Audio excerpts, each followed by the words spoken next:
Orlando Magic HQ, what's poppin'? So Magic fans, today is Saturday, June 17th, which means that we are officially less than a week away from this year's NBA draft, as the Magic will be selecting with picks 6 and 11 overall if nothing changes and they continue to stand pat. And Magic fans, we've talked a lot on this channel about a lot of different prospects outside of the consensus top 3 in Scoot Henderson, Victor Wembanyama, and of course Brandon Miller. We've talked about guys like Grady Dick, Jarris Walker, both of the Thompson twins, Cam Whitmore, and the list goes on.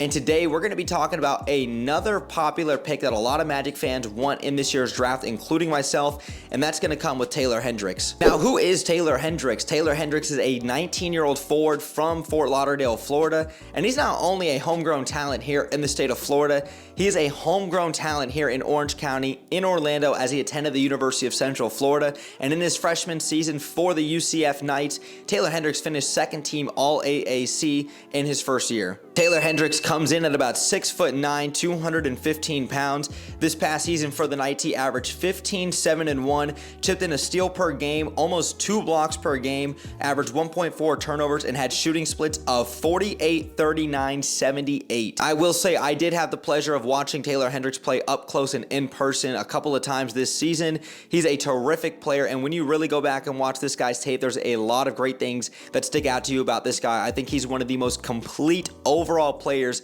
in this year's draft, and sure, only time will tell, but I'd love to have this guy here in Orlando. Let's actually talk about Taylor Hendricks and some of the strengths that he brings on the court. So talking about Taylor Hendricks and his strength offensively speaking, the first thing you're going to take a look at is with his shooting. He is easily one of the best shooters in this year's draft when you talk about efficiency, shooting from long range, and his ability to finish at the rim as well too. His mid-range game could use a little bit of work, but overall Taylor Hendricks is a phenomenal shooter. Let's actually take a look at his shooting chart. When you take a look at Taylor Hendricks' shooting chart, you can see that the top of the key is not as favorable for him when you talk about a 23.7 shooting percentage, but that right and that left wing are extremely favorable to him. He loves that. That left corner is very efficient for him at 54.5%, and even though that right corner is not doing too well, overall he's a great shooter, and you saw that with his 39% shooting from deep this past season. And then when you look at the points in the restricted area, Taylor Hendricks does a great job there as well too, shooting 59.3% inside that restricted arc, and he's not afraid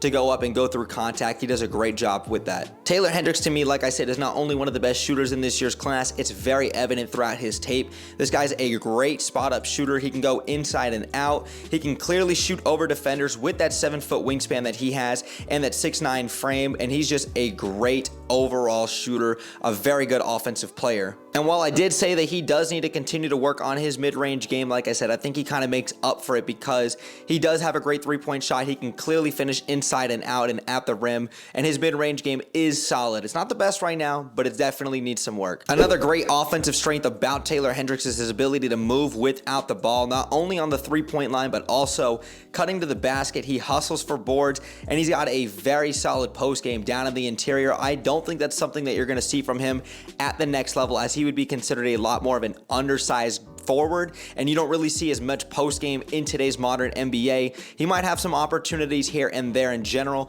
but he does have a very solid post game, and that was very evident with his freshman season with the UCF Knights. Another strength about Taylor Hendricks in general is his offensive and defensive versatility. Offensively speaking, I've already alluded to the fact that he's a great shooter. This guy can space the floor, and he can also create mismatches offensively when his ability to get down low. And then also defensively, he's got the speed and athleticism to keep up with guards on the perimeter. He moves his feet very well, and obviously he's a terrific shot blocker with that 7-foot wingspan. He does a great job keeping up with defenders on the interior and on the perimeter. He can switch 1 through 5, and he may not be able to do that at the next level quite per se, because if there's some 7-footers out there downside in the paint, I'm not sure how much he can keep up with a lot of those guys, but he showed a lot of that ability at the collegiate level, and I think Taylor Hendricks offensively and defensively is a terrific and very versatile player. Another great offensive strength really about Taylor Hendricks was his ability to hit a lot of clutch jumpers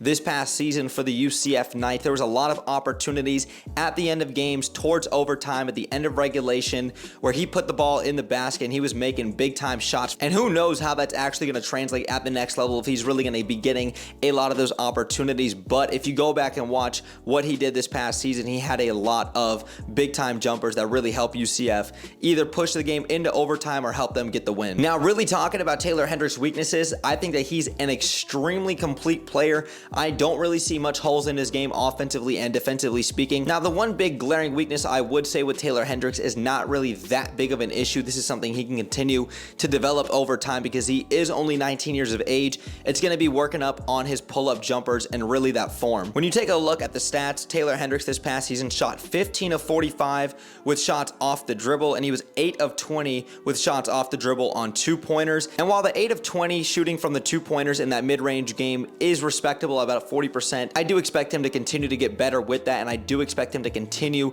to work on his pull-up jumpers in general. He clearly has the talent, he's got the frame and the size, and I do think he has 50, 40, 90 written all over this guy at the next level over time, and obviously that's going to take some years to get to that kind of level. And that's really the only big glaring weakness I would identify with his game. I think offensively, he's a guy who's going to be a great player who can space the floor. He can obviously get down and into the interior, and he is a willing passer, even though the 1.4 assist may not say so. And I think overall, I think Taylor Hendricks is a phenomenal player, one of the most complete players in this year's draft. When you talk about a 6'9" forward who fits the modern NBA with that 7-foot wingspan, he's got 3-and-D written all over him, especially with that shot blocking ability that he has on the defensive side of the ball, with his versatility, his ability to switch 1 through 5, and offensively speaking, we know the type of shooter and the offensive production that he can put out. And like I've said before, I do think he's got 50, 40, 90 kind of written all over him. To me, he reminds me a lot of a modern day Jeremy Grant in the NBA, and it obviously took Jeremy Grant a long time to really get to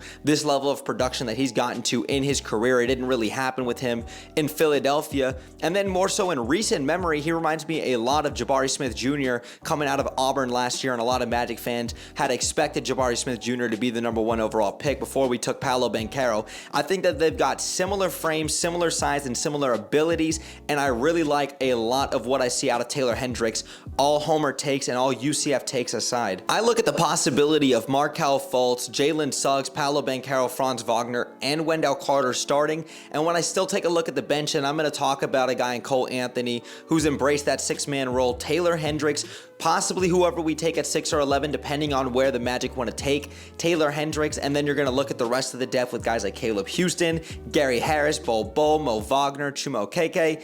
The list goes on. And I just really love the fit of what Taylor Hendricks would bring to this Magic team, not only with that shooting and that 3-and-D ability. I just think that you're not going to have to be asking Taylor Hendricks to be a primary ball handler, because we see guys like Markelle Fultz, Jalen Suggs, Paolo Banchero, Franz Wagner, all these guys bring the ball up the court consistently, and all these guys can handle the rocks. They're given that responsibility from Jamal Mosley to help run the offense. I don't think you would have that responsibility with Taylor Hendricks. He's going to be a guy that's going to be able to crash the boards. He's going to be a guy that's going to be able to spot up, shoot, and you can dish the ball out to him. And we know defensively the kind of intimidator he's going to be, especially down low and in the paint when he's blocking a lot of shots. I love the fit of Taylor Hendricks, and I want to say it right here, right now. A lot of mock drafts are not going to have Taylor Hendricks going in the top 6, but if I'm the Magic, I would strongly consider taking Taylor Hendricks at #6 overall, and I don't think that's a reach. I truly think he is one of the most complete players in this year's draft, because I'm assuming, for the sake of this argument and for the sake of this scenario, that obviously Wembanyama, Scoot Henderson, Brandon Miller are going in the top 3, and then with picks 4 and 5, I'm going to probably assume one of the 2 Thompson twins is going to be gone at 4 or 5, and then possibly Cam Whitmore, maybe Jarris Walker, who knows.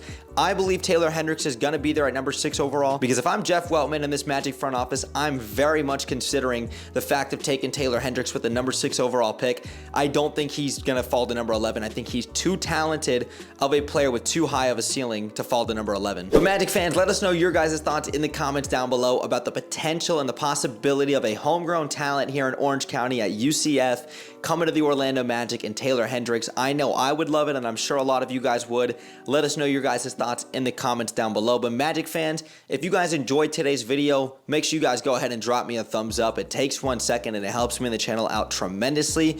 Make sure you guys also go ahead and hit that subscribe bell to stay tuned for more Magic content that I do here on YouTube. And make sure you guys also go ahead and follow me and OrlandoMagicHQ on all of our socials, especially on Twitter. We're both very active and we're on there every single day. The link tree will be in the description down below, so you guys can go ahead and check that out. But Magic fans, thanks again for sticking around throughout the whole video. Brett James, aka BJ, I'm out, y'all. Go Magic, baby. Peace.